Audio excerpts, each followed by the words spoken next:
Friends, today I'll tell you the type of drawings used for residential building construction. Residential building construction में कौन कौन सी drawings use होती है basically इसके अलावा जो मैं बता रहा हूँ इसके अलावा भी काफ़ी सारी ड्राइंग्स यूज़ होती हैं। विल डिस्कस बट मेजरली कौन सी यूज़ होती हैं। जैसे सबसे पहले आपको किसी का घर बनाना तो उसकी रिक्वायरमेंट्स लेकर आपको, है ना, प्लानिंग कैसे करते हैं उसको अपन डिफरेंट पार्ट में डील करेंगे। अभी बस कौन कौन सी ड्राइंग जैसे होती है ना, ये अंडरस्टैंडिंग डेवलप करते हैं, लेकिन पर्टिकुलरली ये ही एक सेपरेट टॉपिक है वैसे तो देखा जाए तो। और सबसे इम्पोर्टेंट सबसे मेजर चीज़ यही है ना, क्योंकि इस पे बेस्ड ही बाकी सारी चीज़ें प्रिपेयर होती हैं आपकी, ठीक है। लेट्स सी कि types of drawing use for residential building construction. तो पहला है 2D हाउस प्लान, मतलब घर का एक जो नक्शा हम लोग बनाते हैं, है ना। सो ये 1 2 3 4 को मैंने डिफरेंट स्लाइड्स में ऐसे कवर कर दिया, तो वहाँ से शुरू करते हैं। First one is 2D house plan.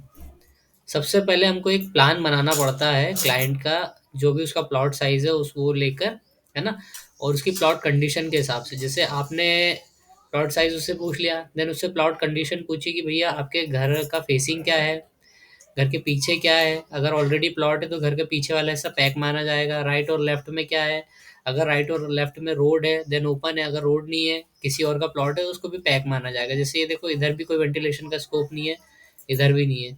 It means कि ये जो प्लॉट था ये तीनों तरफ से पैक था, तो अपन ने बाहर यहाँ से वेंटिलेशन के लिए इसको इसको वो प्रोवाइड कर दिया स्पेस, एंड देन सामने से भी इसका प्रॉपर वेंटिलेशन है ना।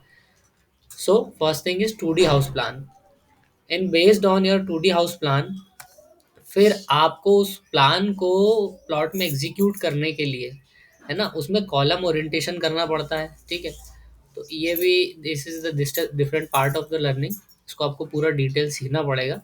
तो जब आप उस प्लान में कॉलम ओरिएंट कर देते हैं, ये ज़रूर एग्जैक्टली ये उसी प्लान का और सेंटर लाइन प्लान नहीं है एक्चुअली, है ना।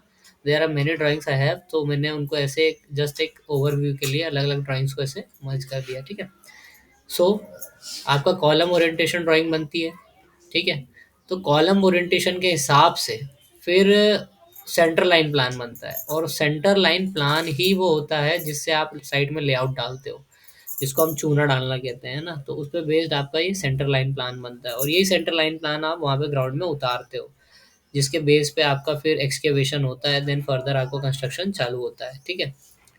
सेंटर लाइन प्लान आपका बन गया, है ना। उसके बाद में आप स्ट्रक्चर ड्राइंग बनाते हो। Either it is not mandatory कि क्लाइंट स्ट्रक्चर ड्राइंग मांगे ही, कई बार ठेकेदार अपने एक्सपीरियंस के बेस पे सजेस्ट कर देता है कि भैया इतने 12 का सरिया लगा दो, 8 का लगा दो, 10 का लगा दो, कॉलम में लगा दो लगा दो। तो ज़रूरी नहीं कि स्ट्रक्चर ड्राइंग मांगे ही देना ही पड़े, but it is a part of the planning, है ना। जैसे कॉलम में ये क्या रीइंफोर्समेंट है, तो ये पूरा कंप्लीट स्ट्रक्चर ड्राइंग नहीं है, ये सिर्फ यूज़ होने वाले जो कॉलम्स थे उनकी रीइंफोर्समेंट डिटेल है ना। तो ऐसे ही आपको बीम में क्या रीइंफोर्समेंट है वो भी ड्रॉ करना पड़ता है। स्लैब का क्या रीइंफोर्समेंट डिटेल है वो भी सेपरेटली ड्रॉ करना पड़ता है, ठीक है ना। फुटिंग का क्या रीइंफोर्समेंट डिटेल है वो भी ड्रॉ करना पड़ता है। तो all this combinely called structure drawing, ठीक है। Reinforcement detail of a building और a house is called structure drawing, ठीक है। इसके बाद आता है electrical plan. Basically electrical plan क्या होता है कि आपका जो सीलिंग है घर का, है ना, उसमें आपका फैन आना है, लाइट्स आने हैं, है ना, वॉल में लाइट्स आने हैं, ठीक है, वॉल में स्विच के पॉइंट्स आने हैं। तो ये सारा आप डिटेलिंग जो देते हो, this is basically called electrical plan. तो ये भी एक डिटेल स्टडी करना पड़ता है, इनको भी बनाने से पहले काफ़ी नॉलेज और अंडरस्टैंडिंग डेवलप करनी पड़ती है, ठीक है ना। So this is, and then आपका elevation design. What is elevation design, कि आपका जो घर है उसका बाहर से लुक कैसा दिखेगा, उसकी ब्यूटीफाई करना, उसको एस्थेटिक अपीयरेंस देना, है ना। उसमें डिफरेंट डिफरेंट रेक्टेंगल, सर्कल, ये सारे शेप्स यूज करके, है ना, किसी चीज को प्रोजेक्टेड बाहर निकाल के किसी को अंदर पुश करके, ऐसे करके आपको उसको ब्यूटीफाई करना है। That part is called elevation design, है ना। ऐसी डिफरेंट ड्राइंग्स यूज होती हैं। Apart from all these drawings, हमारा प्लम्बिंग आपका प्लान भी होता है ना, सीलिंग प्लान भी होता है।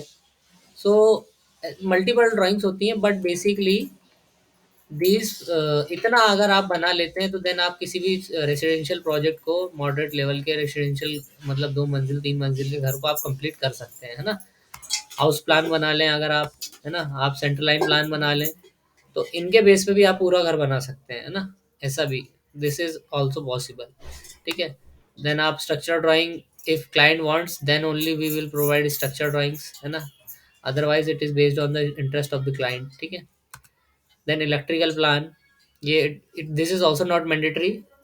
जनरली आर्किटेक्ट्स और इंजीनियर्स जो क्या करते हैं, वो उसका पाइपिंग मतलब वायर कहाँ कहाँ से मूव करना है, ये सब ड्रॉ नहीं करते हैं, है ना? सिर्फ और सिर्फ हम अपने शेप्स को वहाँ पे शो कर देते हैं कि यहाँ यहाँ लाइट आना है, यहाँ फैन आना है, एंड देन इलेक्ट्रिकल जो फिटिंग करता है वो भी उन चीज़ों को वहाँ पे प्रॉपरली अपने हिसाब से इम्प्लीमेंट कर देता है, ठीक है? सो this is all about, thanks for watching दोस्तों।